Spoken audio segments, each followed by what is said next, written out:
Yes Ismail ఖచ్చితంగా police శాఖ ఈ ఘటనను సీరియస్ గా తీసుకుంది. అయితే ఘటనకు సంబంధించి కమిషనర్ కాంతిరాణ టాటా అర్ధరాత్రి 2 గంటల నుంచి 3:30 ప్రాంతం వరకు కూడా ఘటనా స్థలంలో క్లూస్ సేకరించారు. క్లూస్ టీమ్ తో పాటు ఒక డాగ్ స్క్వాడ్ తో పాటు అక్కడ ఏదైతే స్కూల్ బిల్డింగ్ ఉందో స్కూల్ బిల్డింగ్ మీద ఇప్పటికే ఒక మెన్నని పెట్టారు.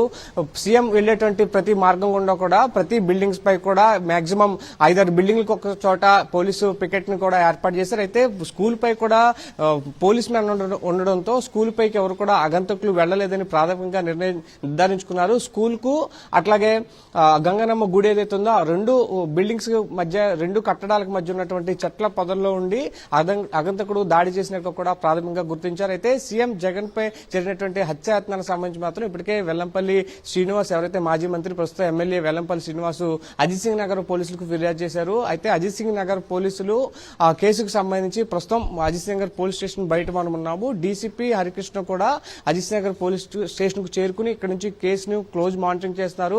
మొత్తం 6 ప్రత్యేక బృందాలు, ఒక ఏసీపీ స్థాయి అధికారి, ఇన్స్పెక్టర్లు కూడినటువంటి 6 ప్రత్యేక బృందాలు కేసుకు సంబంధించినటువంటి దర్యాప్తును అయితే కొనసాగిస్తున్నాయి.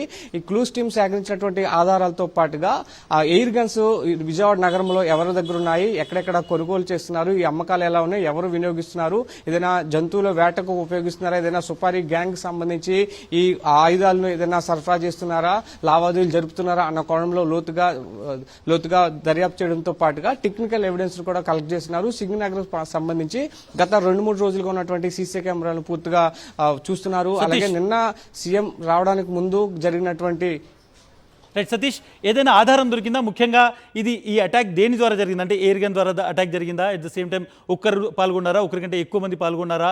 సీసీటీవీ ఫుటేజ్లో ఏమైనా ఆధారం దొరికిందా? ఇప్పటివరకు పోలీసుల చేతికి ఏదైనా ఆధారం కావచ్చు, ఏదైనా కీలకమైనటువంటిది, ఏదైనా సాక్ష్యం లాంటిది దొరికిందా? అయితే పోలీసులు దర్యాప్తు దశలో ఉన్నందున అధికారికంగా ఎలాంటి సమాచారం వెల్లడించట్లేదు. కానీ స్కూల్ కు గంగనమ్మ గుడికి మధ్య ఉన్నటువంటి ప్రాంతం నుంచి ఖచ్చితంగా అటాక్ జరిగిందని దాదాపుగా నిర్ధారణకు వచ్చారు. అయితే పారిపోవడానికి కూడా అవతలైపు స్టేడియం ఉంటుంది, ప్లే గ్రౌండ్ ఉంటుంది కాబట్టి అటు నుంచి నగర శివారు ప్రాంతాలకు పారిపోయేందుకు ఆ ప్రాంతాన్ని ఎంచుకున్నట్టుగా కూడా ఒక కీలకమైనటువంటి సమాచారం తెలుసుకున్నారు. అక్కడి నుంచి ఫుట్ ప్రింట్స్ కలెక్ట్ చేయడంతో పాటు ఎంత దూరంలో జనావాసాలకు దూరంగా వెళ్లిపోవచ్చు, పారిపోయి ఏదైనా ట్రాన్స్పోర్ట్ ద్వారా వెళ్ళిపోయడానికి ఏ అవకాశం ఉందనే కోణంలో కూడా పరిశీలిస్తున్నారు. అయితే ఒక వ్యక్తి చేయడం మాత్రం సాధ్యం కాదు. రాష్ట్ర ముఖ్యమంత్రి స్థాయి వ్యక్తిపై దాడి చేసి ఒక వ్యక్తి తప్పించుకుని వెళ్లేటువంటి పరిస్థితి ఉండదు. డెఫినెట్ గా 2-3 ఈ ఘటనకు సంబంధించి పార్టిసిపేట్ చేసి ఉండాలి. దానికి సంబంధించి కూడా ఎవరెవరు ఉన్నారనే కోణంలో కూడా దర్యాప్తు చేస్తున్నారు. అయితే సెల్ ఫోన్ సిగ్నల్స్ ఆధారంగా కూడా దర్యాప్తు చేసేందుకు ప్రయత్నిస్తున్నారు. అయితే ఎక్కువ మంది జనం రావడం, పబ్లిక్ గ్యాదరింగ్ ఎక్కువ ఉండడంతో కూడా దీనికి కమ్యూనికేషన్ వ్యవస్థకు సంబంధించి కూడా కొన్ని సమస్యలు వస్తున్నాయి. అయితే గంగనమ్మ గుడి వైపు మాత్రం ఎక్కువ మంది ప్రజలు ఉండేటువంటి అవకాశం లేదు కాబట్టి ఆ ప్రాంతంలో సెల్ ఫోన్ సిగ్నల్స్ ఆధారంగా ఏమైనా క్లూస్ దొరుకుతాయన్నటువంటి దర్యాప్తు చేస్తున్నారు. ఇప్పటికే అన్ని టెలికాం సంస్థలకు కొన్ని లెటర్స్ రాశారు. సిస్టమ్ ఆధారంగా కూడా సైబర్ క్రైమ్ నుంచి కూడా ఈ మానిటరింగ్ అయితే జరుగుతుంది. అయితే సిపి కాంతిరాణి ఎప్పటికప్పుడు పై స్థాయి ఉన్నతాధికారులు కూడా సమాచారాన్ని చేరవేస్తున్నారు.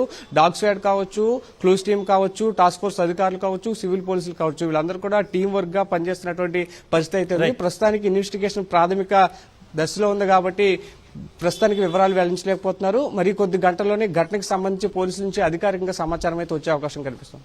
Right, thank you Satish. మనం చూడొచ్చు మరికొద్ది గంటల్లో పోలీసులకు ప్రాథమికమైనటువంటి ఒక రిపోర్ట్ కావచ్చు, లేకుంటే ప్రాథమికంగా పోలీసులు సమాచారం ఇచ్చేటువంటి అవకాశం ఉంది. ముఖ్యంగా